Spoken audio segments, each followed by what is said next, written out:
You can definitely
Time our...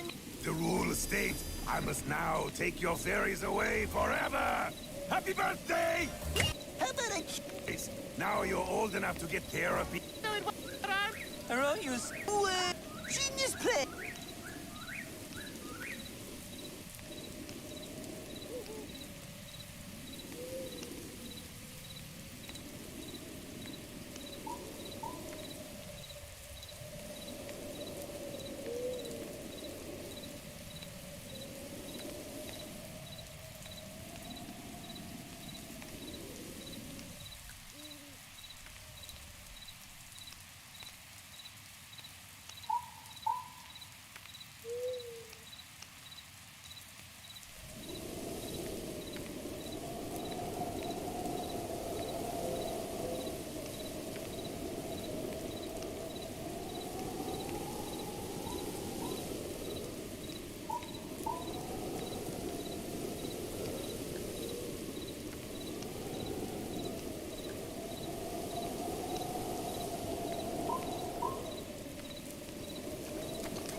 The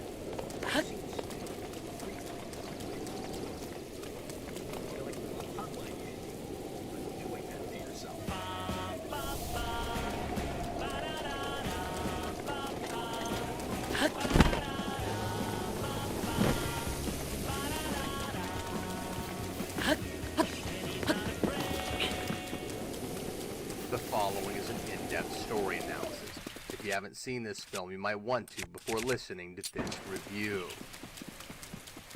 Hello everyone, I'm Captain Logan. Welcome back to another unscripted episode of Superhero Rewind. This time, an informal discussion and dissection of Steel from 1997, starring Shaquille O'Neal. Yeah, we are scraping that far to the bottom of the barrel. This is a movie that I have avoided talking about on Rewind for years, partly because it's a really infamous film that always looked awful, and I didn't want to have to sit through it. But I finally, several years ago, did give it a watch. I really didn't want to have to sit down and talk about it, and I finally decided to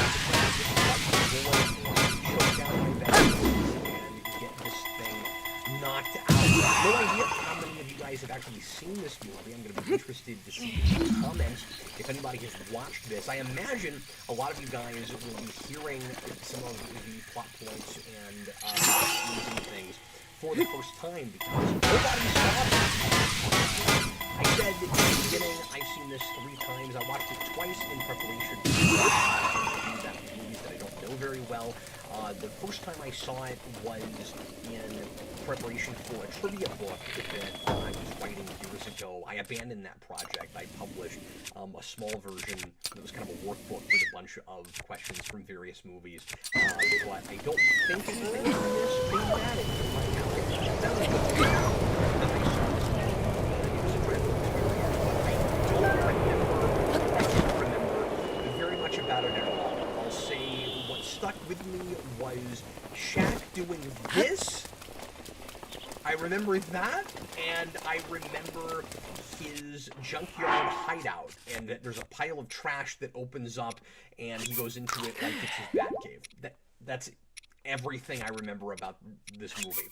So this is not a memorably bad film. It has a lot of things in common with Howard the Duck, I think, mainly in that both of these movies are totally all over the place, and it can't decide really who it's for, but it's not an interesting failure like that was. There is some merit here and there in Howard the Duck. I can see some sparks of possibilities there. And with this, most of the spark of possibility is in the initial concept in the first place. The things that we took from the comics with John Julian's character and accept missed opportunities, and then also in casting a non-actor, because I think that Shaq just is not a member of the acting profession.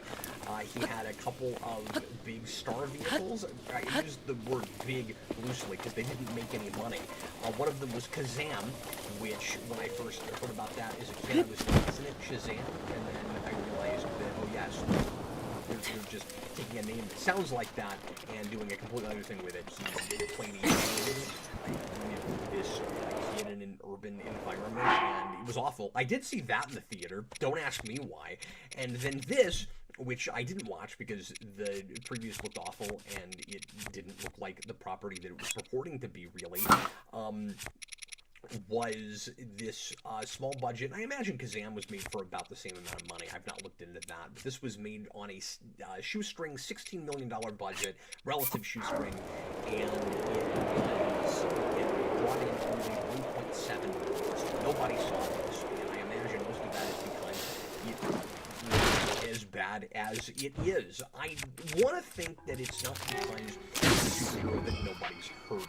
This is one of those projects where the idea of making it in the first place seems at odds with the way it was put together. So conceptually, the reason you would do this, I would think, is at odds with the actor that we went with and the kind of production this is.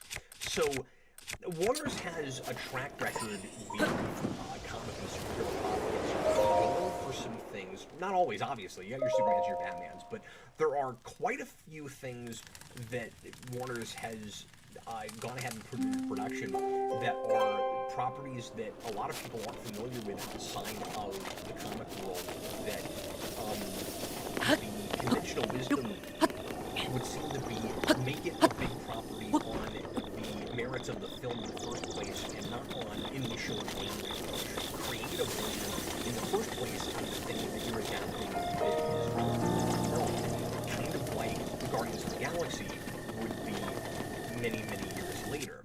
And that's done with things like Red and with Watchmen to some degree.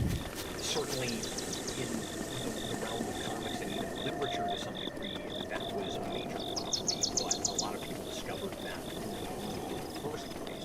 And even Marvel tried this with Blade, and some of these things have worked out really well and some of them haven't. But this wasn't a Blade situation in that it was taken, relatively seriously, and it wasn't made like that's a movie that really like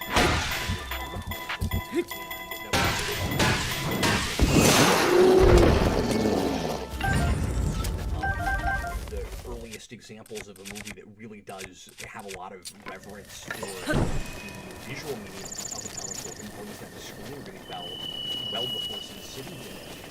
This is the antithesis of that. This feels like a thing that the studio didn't trust, and I'm not sure how it got greenlit in the first place.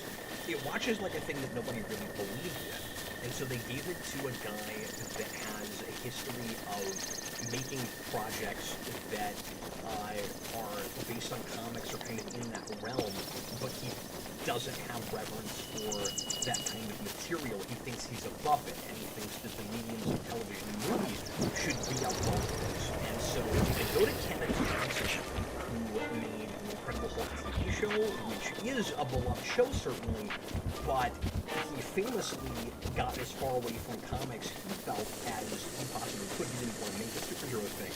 And Hulk really isn't a superhero property, and so it fit for that material. He didn't have to really be thinking about comics to make that a good drama and to make it a good, thriller or simple horror thing. But he also made One Like Woman, and he made Alien Nation. And Alien Nation, of course, is not a comic property. One Like Woman isn't either, but it's superhero-esque, and so he's got a track record of doing things in that vein, but in his mind, trying to make them more legitimate and less kitschy and silly and over the top and out there. And so he gets Steel, and he's like, well, I'm not really interested in these superhero things, maybe I can make not a comic book, not a superhero thing. And so he did an interview back in the day saying that to him Steel was a modern knight in China, like a medieval knight. And that idea is not without its merit, certainly. Steel is, John Henry Irons is this kind of down-to-earth, in the comics, urban guy who is a weapons manufacturer. Not like Tony Stark, he doesn't have his own company. He works for a company, he makes weapons, and they fall in the wrong hands,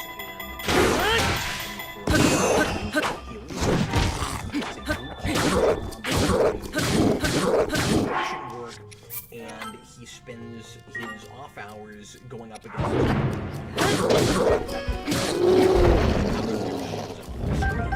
and some of those ideas, and we'll talk about this in a little bit, are brought into this movie, but it's not precisely that. It doesn't have the dramatic potential as that.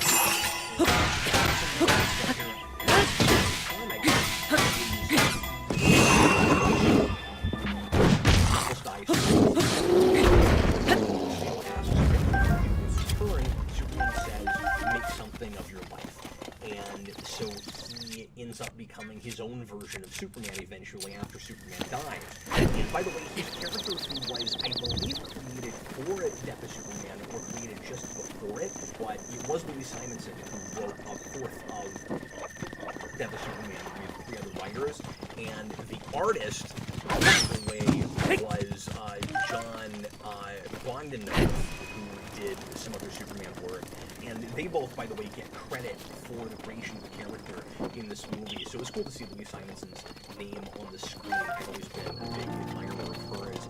And John Bunnegraff, fun fact, named this kid's Kal-El. So anyway, I can kind of see Stroll as the modern knight, in that he has a code of ethics, and they come in the comics directly from Superman. He has the same kinds of morals and beliefs, that same set of principles, and he just comes to them in a different way.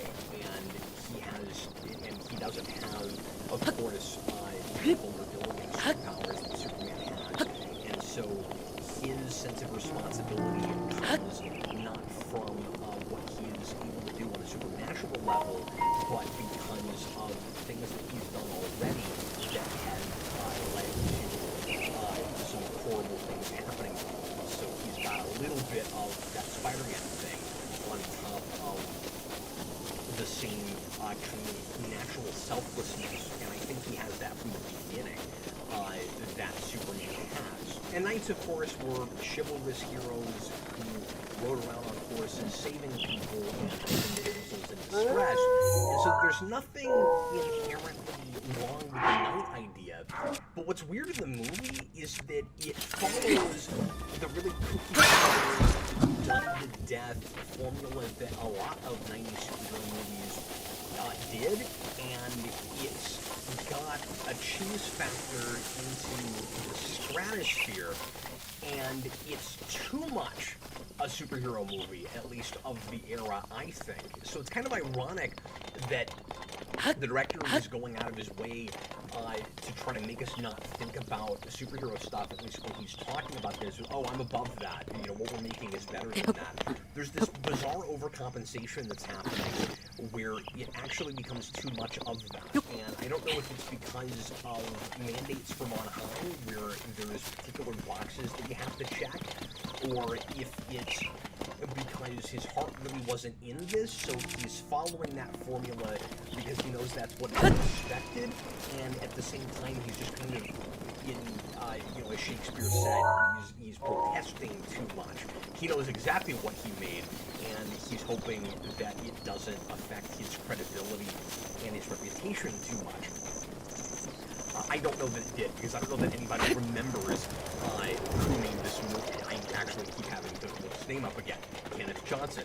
This movie uses so many of the same cliches we've talked about 1,000 times in Superhero Rewind, and doesn't really turn anything on its head, or it has any way to make them fresh again, or bringing anything new to the table with them. You've got the girlfriend who gets kidnapped, sort of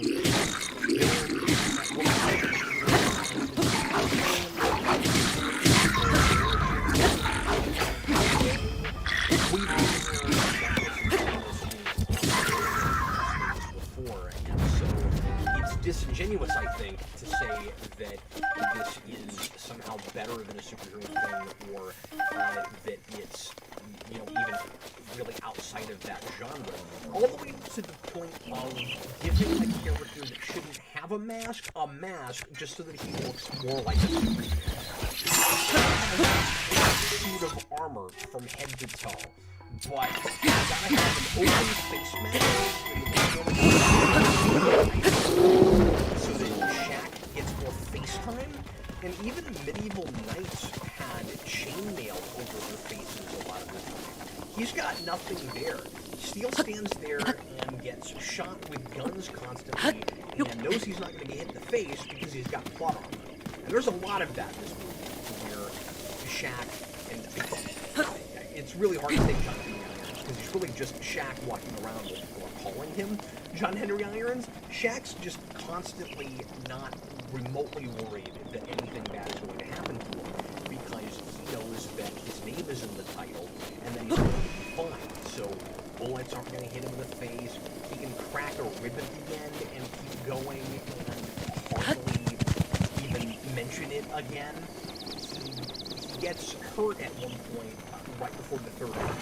His sidekick, Sparks, who is, by the way, just Oracle out of the comics. She goes, "Oh, you've got this rig, you can't go out there." And he's like, "No, I'll be fine."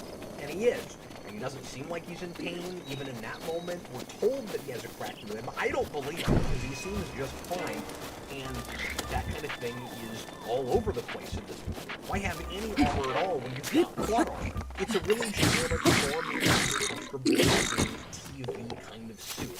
And I should say everything about this feels like a TV production. The director comes from that world. This is very phoned in. I can't imagine going to a theater and paying money to see this because it looks like a TV movie. But as bad as the suit is, I think it would be 3 times better if only it had a helmet instead of a mask. And I'm not just saying that because Steele had that in the comics.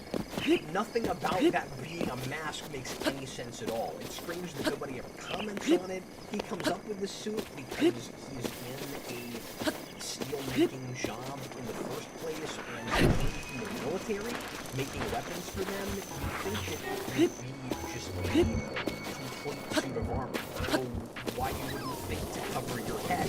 The military thing is act of I suspect it's just because Johnson is used to having military stuff in TV shows. And it doesn't work anything, and it just overcomplicates little social commentary down where it just seems like we're taking Johnson and everything that we used to see from Johnson.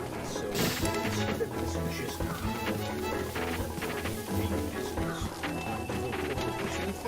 it's both evil business, corrupt corporations, and also apathetic and incompetent government. And it's not really saying anything about those things, it's just using those as an excuse to give us a bad guy plot, but it feels like it's trying to dupe us into thinking that maybe it has something profound to say about those things. And once again, the problem isn't that it's changing things in the comics if it has as interesting or a better story to tell with those things. It's that it's less complicated initially in the comics, and it also lessens the drama and makes me not as worried about what's going to happen to my protagonist, and it makes it less compelling because just like the plot armor, just like my not being worried that anything bad is going to happen to him, I'm also not concerned that he doesn't have the resources to try and John Henry immediately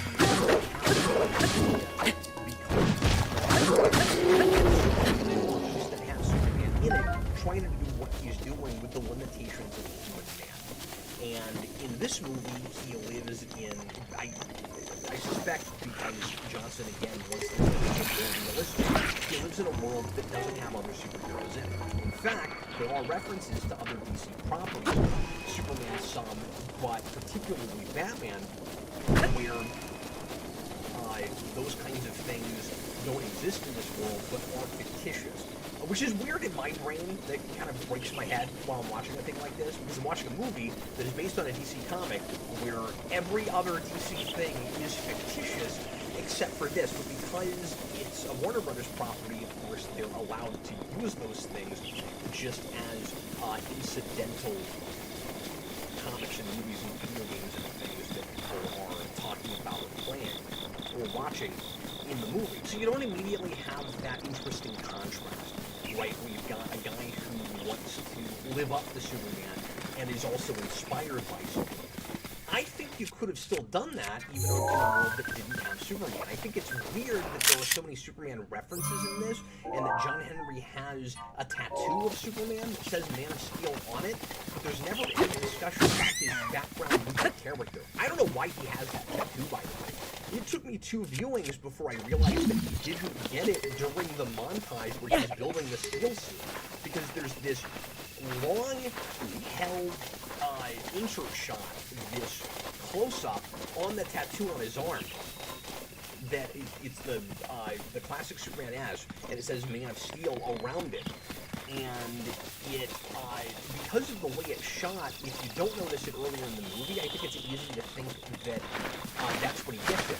But if you pay close attention, you actually see it before that. And so he comes up with the steel suit independent of all of that, it seems, because he's not talked about as being a big fan of the character from when he was a kid. He's not inspired by Superman. And it's also, by the way, strange that everybody else comes up with Steel and also Man of Steel independently of him and his having that tattoo. And it's maybe an obvious thing to call a person wearing a big suit of armor, I guess, but you think some other names might get thrown out, and you'd think that people wouldn't come up with just exactly precisely the thing that the folks in the know that helped create the suit are calling it.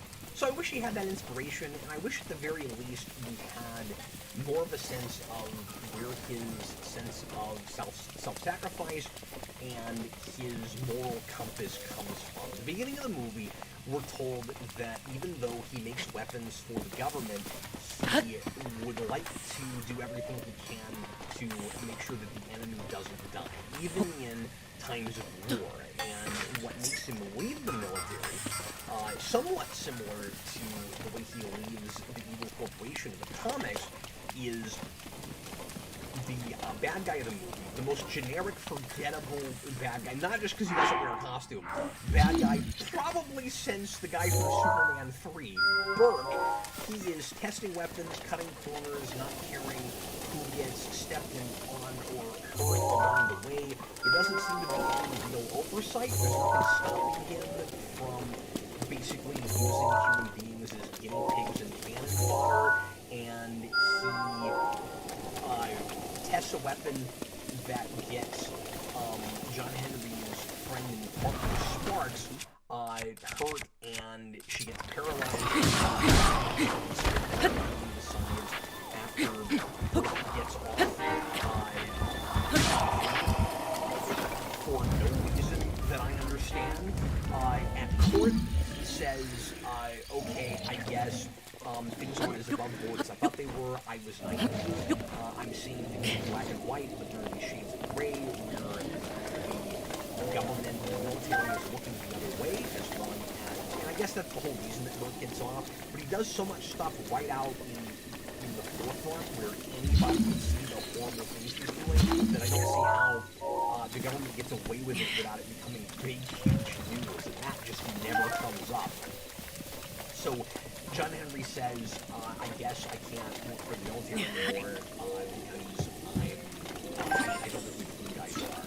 And the movie would be more compelling if that was actually part of a speech in the discussion. It isn't, but that seems to be on paper anyway, essentially his motivations for getting out. I feel like this movie has to be better in script form than it is on the screen, because there's a lot of stuff that, or at least a few things, that seem like okay ideas on paper that Shaq just is not a good enough actor to sell.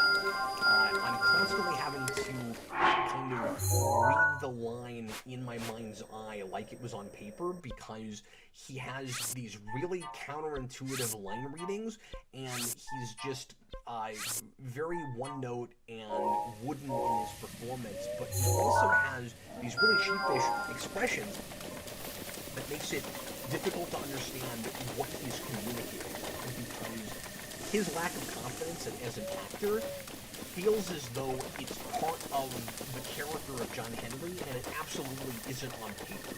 This is a guy who's written really confident, really principled, knows just what he wants, is always jumping into the deep end of the pool, taking big risks. It's by a guy who makes this space constant. And that's not the face of that guy, clearly. Now, that's not to say that this is a great story that was just acted and directed and edited, of course. And by the way, there are a lot of unintentional moments. John Henry Shaq is screaming bloody murder because his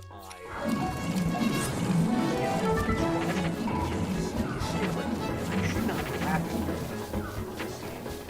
It should be really tragic and sad, but it's not, because it's shot in slow motion, and there's this weird kind of quick cut editing that happens around it, and Shaq has this over-the-top crazy expression, Sparks! And I am laughing hysterically 5 minutes into this movie, and I cannot take it seriously after that. And it never does anything to win me back over, because it's so cheesy and sappy, and its lead actor has absolutely no idea what he's doing, and he's completely sleepwalking through this movie. But even though some of what the movie is trying to do with John Henry is not communicated well, that doesn't mean that there aren't still huge problems in the characterization. And the main thing is that John Henry is constantly solving problems with his and the movie wants to impress me with his resourcefulness and with his kind of righteous indignation, but too often, again, he's read the script, he's got plot armor, he's always in the right, even when he kind of isn't, and he just wins because he's the main character, he's the superhero. And so, the place where I started to really raise an eyebrow at the characterization is when he decides to break Sparks, or not break her out, but he decides to force Sparks to leave for physical rehabilitation at the VA hospital. And it's supposed to play as a tough love scene, where she's feeling sorry for herself because she's in a wheelchair. And it's basically supposed to be like Oracle past killing joke. This villain did this awful thing to her and took away her mobility. And there's a lot of stuff in this movie that should be about somebody who has lost something, has to raise themselves back up, people in precarious situations who are really vulnerable, showing massive weakness, that have to build themselves back up and show strength through sheer willpower. And the movie is just not mature enough to be able to pull those ideas off. And also, with the exception of Sparks, everything is just too easy for our hero. She has the closest thing to a tragic and endearing character arc for anybody in this movie, but that's not saying a lot. So at least she struggles. At least there are some things that are difficult for her, and by the end of it, she's actually accomplished some things of her own accord. Yeah. But you have this scene where Shaq goes, you're feeling too sorry for yourself, and my guns are out on the street. We have to find out who's doing this and stop them. It's our responsibility. Again, none of these are lines that are in the movie. It's probably a better movie if it just comes out and says that. But the way it plays instead is he's not giving her the time she needs to heal and to find her confidence again. This just happened, and maybe more time is supposed to have passed than it seems like it has. Maybe it's partly a pacing issue. But the way it watches is, she goes into the VA hospital, she's there for no time at all. Shaq shows up and says, and breaks a window, and says, I'm going to take you out of here, and you're going to help me do this thing. We're going to stop these bad people that my guns got in the hands of, and you don't have any say in the matter. And he just strong-arms her against her will. And you don't want to see your hero pick up a woman who can't walk her out of a room under protest while she's screaming, no, I don't want to do this, and then have the corny, constantly on a loop that never ends, that I'm so sick of, theme of this movie, playing as he's walking out. Like it's supposed to be endearing and noble. That's a big mistake, and there's a couple of points in the movie where he does things like that. There's another scene, again, the movie's just not mature enough to pull this off, where Sparks falls out of her wheelchair, and she has to pull herself yourself back up again, because the reason we fall is to learn to pick ourselves back up. That's what this scene is about, and she manages it all by herself. Meanwhile, Shaq and Uncle Joe, the guy who runs the junkyard, who is kind of his Alfred in this movie, I suppose, they're off to the side watching this, and it's shot in such a way where we're supposed to buy that she never noticed them over there watching her, but they're just kind of right out in the open. And so when you think about the position of everyone, it's very strange to imagine the scene playing out the way it does. But she gets up on her wheelchair, and then Shaq is like cornily, part of the problem, of course, is his performance or lack thereof. He's a Power Ranger, and not one of the better ones. He's nodding his head, good job, you did it all on your own, and it doesn't play the way the scene thinks it's playing. Where we're supposed to be, applauding Sparks for doing this difficult thing and starting to find her confidence again. We're also supposed to be applauding Shaq for letting her do it on his own. And part of the reason it doesn't play is because this all started from him forcing her to do a thing that she didn't want to do and wasn't ready to do again. And so it's very awkward, and those scenes made me really uncomfortable. Shaq in this is unconvincing for lots of different reasons. Part of it is the super point performance, as I suggested before. Part of it is his size. He's apparently too big even to play John Henry. Shaq is just a monster of a man. He is extremely tall, extremely large, and anybody in a scene with him, he's towering 1,000 feet above them.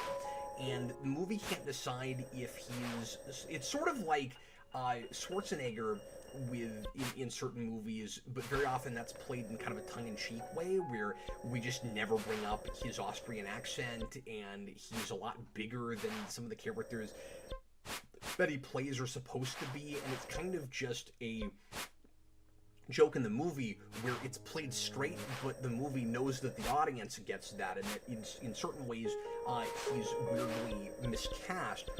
This just doesn't have that kind of self-awareness, and anything that doesn't work in the movie, it feels the need to double down on and comment on, and that breaks the whole thing. So Shaq is in a number of scenes breaking things on accident with his brute strength, as if he's supposed to be a superhero with powers already, which he's not, and that, of course, is one of the things that makes it difficult to blue-collar, pull yourself up by your bootstraps superhero notion. He isn't just a guy. And to be fair, John Henry Irons in the comics isn't just a guy either, in the sense that he is, he has a brilliant mind, and that's the thing I also can't buy with Shaq, because there's nothing behind his eyes in a lot of scenes. He's got this weird puppy dog thing, and he cannot deliver exposition, by the way, and so it's hard to buy that he's a, brilliant weapons builder. But John Henry Irons in the comics is also a strong dude, but he's not breaking phone booths just by standing with them like Shaq is here. The problem is that Shaq in real life is too close to the pictures. He's just got some abilities that hardly anybody else on the planet has. And again, the movie is calling too much attention to that. So you would think that this would be a movie about a guy who would learn how to deal with it. And it isn't just the movie just wants to have fun with the fact that Shaq is in the role, and it's constantly beating you over the head with jokes about Shaq particularly being bad at free throw shooting and that sort of thing. And it's not a movie about a basketball player, but that stuff's all got to get forced in there. And so it's intrusive and it takes you out. One of the big plot points and setup and payoffs in this movie is about Shaq being bad at shooting free throws. There's basketball iconography all over this movie. We've got NBA Jam in a number of scenes because the front company for the weapons manufacturer in this movie, the evil corporation, or I say weapons manufacturer, they're a distributor, they're selling weapons, is an arcade producer, and I imagine that that's partly desperate to appeal to of the day, and I think it's also there because of Shaq Fu, because there is precedent for Shaq being involved with video game product.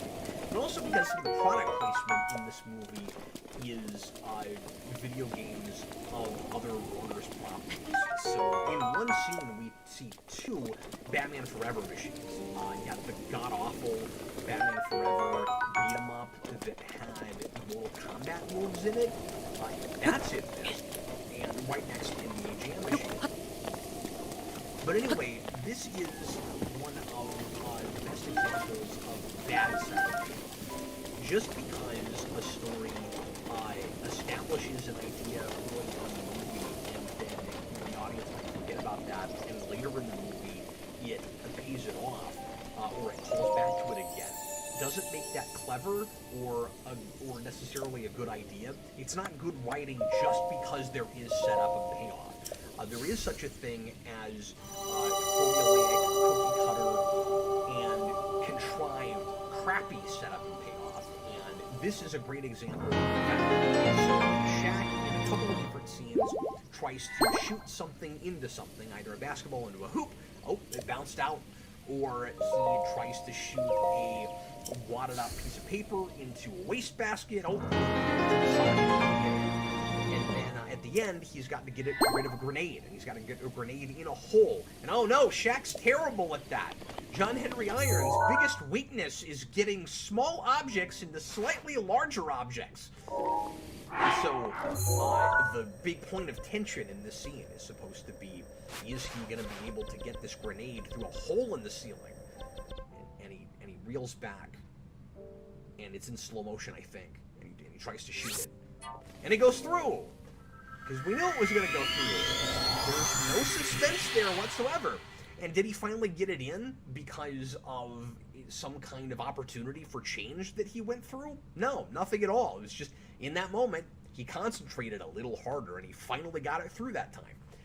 Awful, terrible, no good, very bad setup and payoff, and the only reason that it's there is because, A, it's, again, a really cookie-cutter formula, but B, we've got Shaq here, and we are desperately trying to entertain an audience by not telling a good story, but by just reminding you of the superficial things that you know about this guy.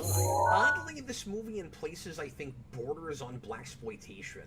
There is some 70s funk music that's in and out of the irritatingly earwormy theme in this movie. Bum, bum, bum, bum, ba-da-don. That will be in my head forevermore, and it makes me want to pick up one of John Henry Irons' pulse weapons and put it to my own temple and see if that does the trick. Bum, ba-da-don, na-na-na-na-na-na-na-na-na. It's also really strange. Well, anyway, so there's a 70s funk music that's in the middle of all that. Bum, bum, bum, bum, bum, bum, and it feels misplaced, and it feels like it immediately makes the movie outdated. Not that it's dated because it's using music that's very 1997, but that it's already outdated because it sounds like a thing that should have come out in 1978. And it also, in a lot of ways, even outside of just the music, it feels like a mid-80s to really early 90s thing. It feels like no other action movies, let alone superhero movies, came out between 1989 and 1997.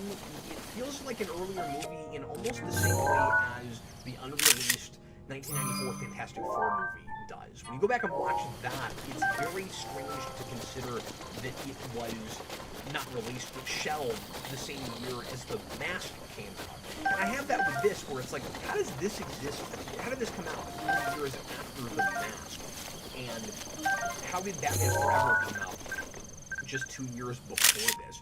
It feels really out of date and out of place.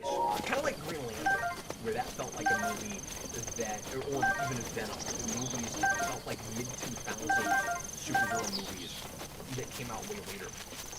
I should also mention that it's interesting that this came out in 1997, not just because Spawn came out the same year. A lot of bad superhero movies in 1997. So we have two of these, I want to say low budget. I mean, Spawn got more money, and Spawn had some major visual artists that worked on it, even though they were cutting some corners and making, doing some of the, least great work in their career, I would argue. But kind of weird that we have two of these kind of urban superhero movies that are trying to create a space for black superheroes and doing it really poorly, kind of cringe-inducingly. That's, I think, a more entertaining movie and more watchable, but they're both awful, certainly, and they both have maybe some of the same problems in being accessible and following, obvious formula. One thing that Spawn has over this movie is there is some corny dialogue in that, certainly, but it's not overcompensating and relying on modern slang and trying to urban street speak. This goes really, really far with that, and it's unintentionally funny, and it's really hard to listen to. But it's also really interesting that this came out in 97, because that's the same year that Superman Lives was in pre-production and then got scrapped.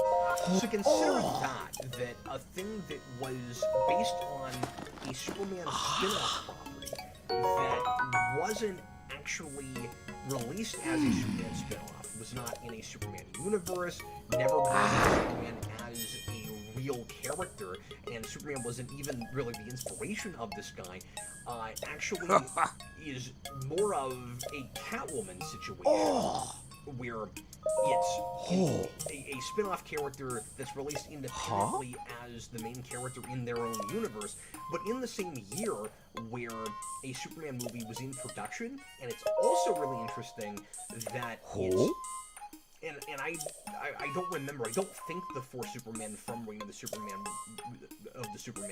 were supposed to be in the movie, but it's interesting that Steel was a spin-off specifically of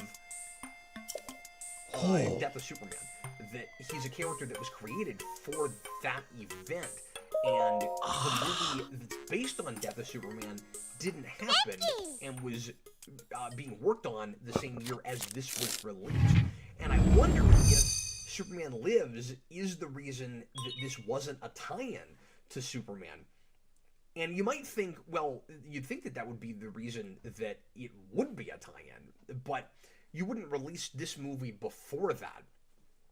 So my guess is it was already in production, and then they decided to make Superman Lives, and they went, well, we can't do both of those things together. We're going to have to wait to release Steel later. We're going to have to change the story and make it in some way. So let's just disconnect them entirely.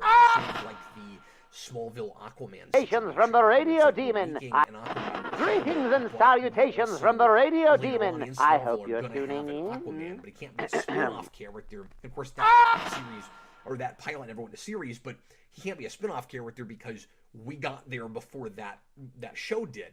This is kind of maybe that situation in a weird way. And I hadn't thought of that before. But I wonder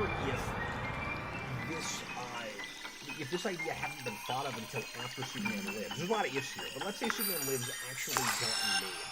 and let's say that Steel was not thought of or was shelved until after that, I wonder how different a movie this would have been. I wonder if it would have been in that same universe, and if it would have been more stylized and more of confidently a comic book thing that wasn't as cheesy, wasn't as TV, had more of a budget, and embraced the initial character as a Superman character.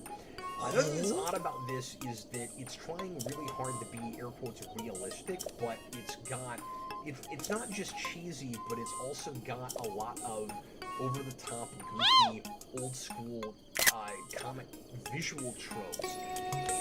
And the movie itself, or the movie is not visually stylized enough to get away with it, so it's got a henchman with an eye patch and stuff like that, just completely out of place in a thing that once it's that it's in more or less the real. Another big reason that it's hard to appreciate John Henry Irons as a poorer, more down-to-earth, grounded street-level hero is because everything is kind of handed to him, and he doesn't have to struggle that much. First of all, he starts out as a military guy, and I guess in the comics, John Henry Irons would have been paid pretty well in the corporation he was in.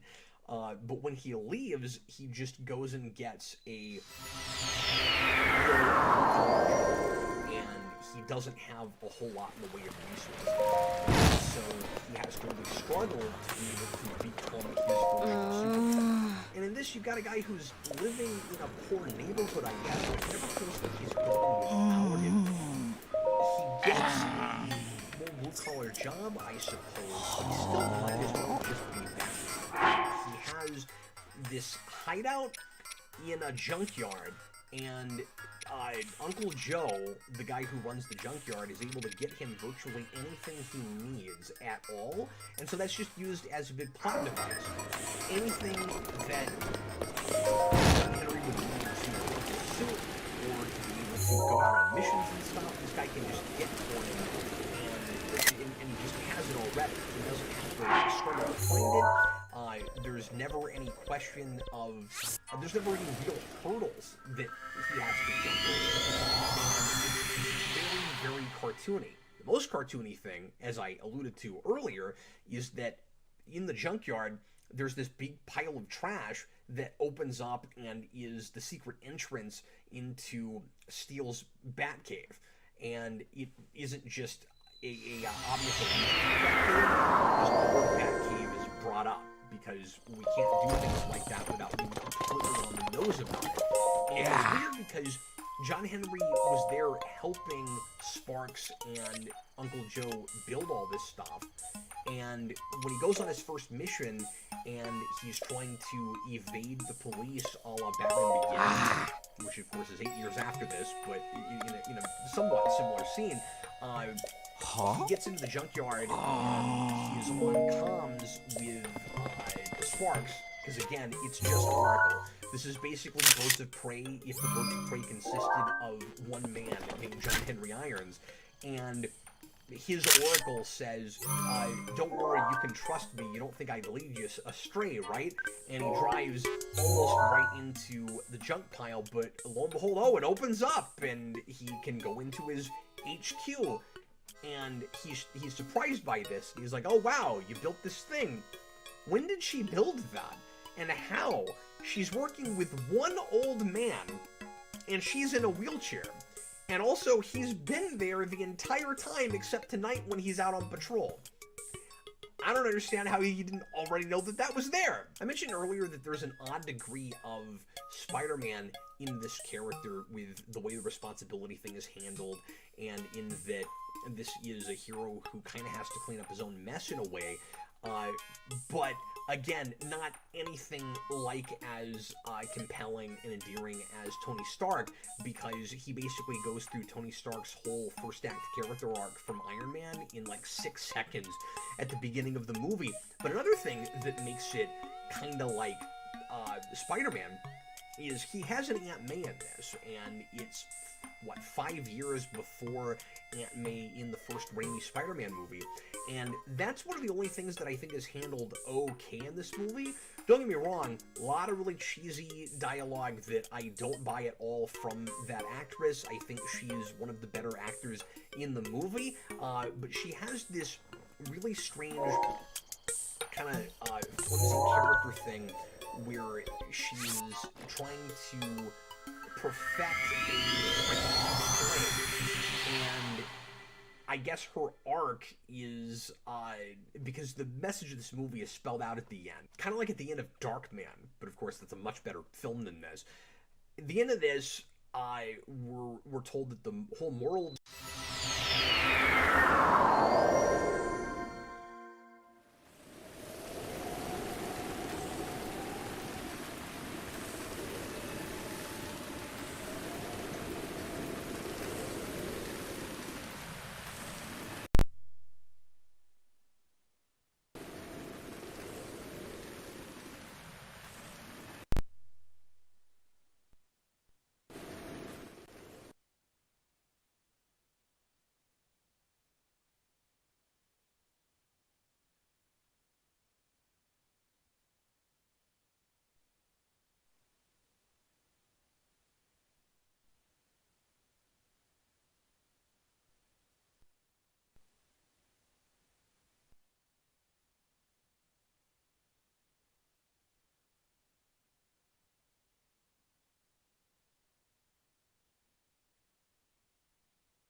Hip.